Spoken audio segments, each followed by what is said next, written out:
Hello, Christ is in our midst. I'm Father Kevin Long of St. Elias Antiochian Orthodox Church in Newcastle, Pennsylvania.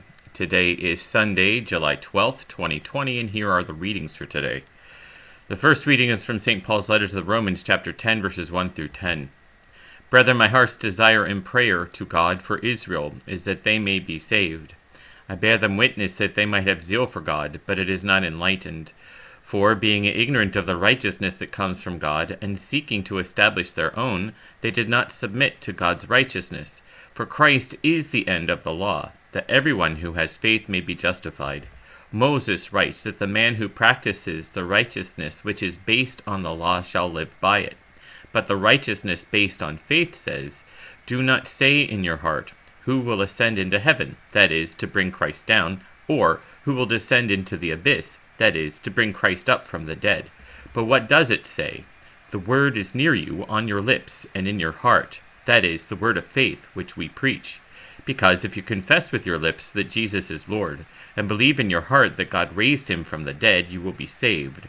For man believes with his heart and is so justified, and he confesses with his lips and so is saved. The Gospel reading today is from the Gospel of St. Matthew, chapter 8, verses 28 through 34, and then chapter 9, verse 1. At that time, when Jesus came into the country of the Gergesenes, 2 demoniacs met him, coming out of the tombs, so fierce that no one would pass that way. And behold, they cried out, What have you to do with us, O Son of God? Have you come to torment us before the time? Now a herd of many swine was feeding at some distance from them, and the demons begged him, If you cast us out, send us away into that herd of swine. And he said to them, Go.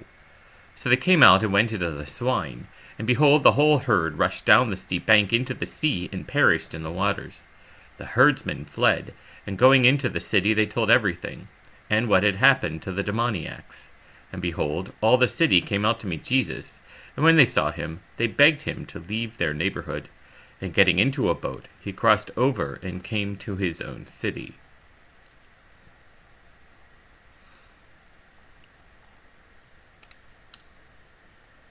I think when we take a look at both the epistle and the gospel today, there is a challenge to us, I think, to take a look at our own lives and the way that we do things, and to seriously ask ourselves, what is it that we are ready for? I think in our society, and for as long as I can remember, we have been concerned, or even to some degree preoccupied with the idea of the second coming of Christ. I think we want to know the time and we want to know the place. And I hear even today people say, it's getting close, it's getting close. And maybe it is. But the point is, maybe it isn't. And so what we need to do is we need to make sure in all things that we are ready. Now, why do we say that about the epistle? Well, because to what St. Paul is saying, there is a law, and that the law justifies itself in itself. He, throughout the epistle to the Romans, speaks about the difference between the law of Moses and the law of faith that comes through Jesus Christ. He says over and over again what the law serves to do, according to Moses, is show basically what everyone does wrong, so they perish by the very law that they practice. But when Paul speaks of the righteousness based on faith in Christ, he says that this becomes something completely different. It is something that wells up into the heart, and then it becomes a matter of the heart, and then because it's a matter of the heart, it becomes a matter of the lips. It becomes a part of what one says.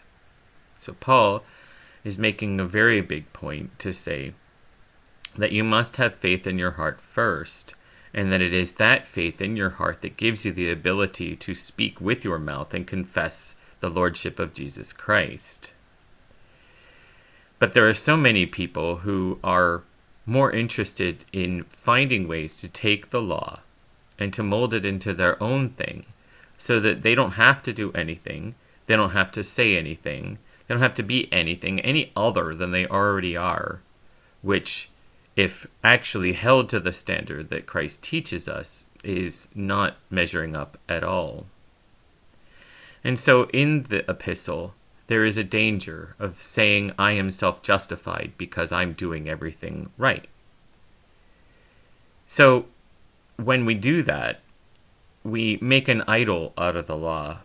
And in some ways, we make an idol out of our own faith. If we are sayers of the law without being doers of the law, if we do not really have in our hearts to seek and follow Christ, but just to do what is necessary to make sure that we are in an okay position, then we are deceiving ourselves and we fall into sin.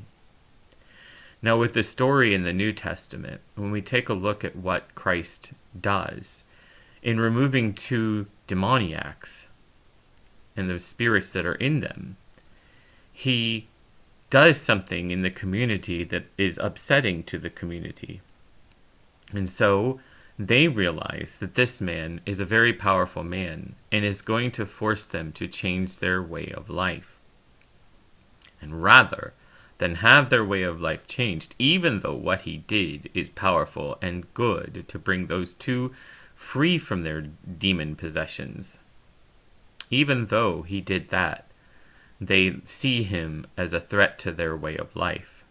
And so instead of asking him to stay and to spend some time with them in communing with them, they beg him to leave their neighborhood.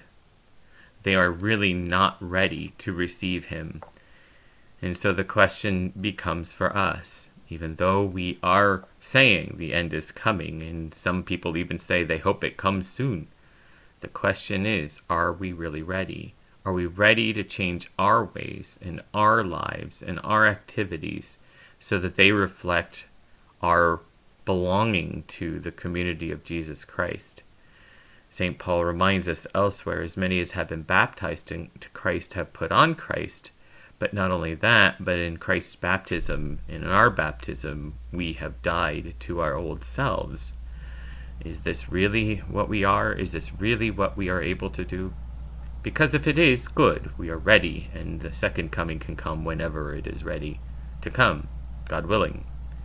But if not, then we need to make sure that we are not like the Gergesene community, but instead, when Christ comes, we are ready to receive him.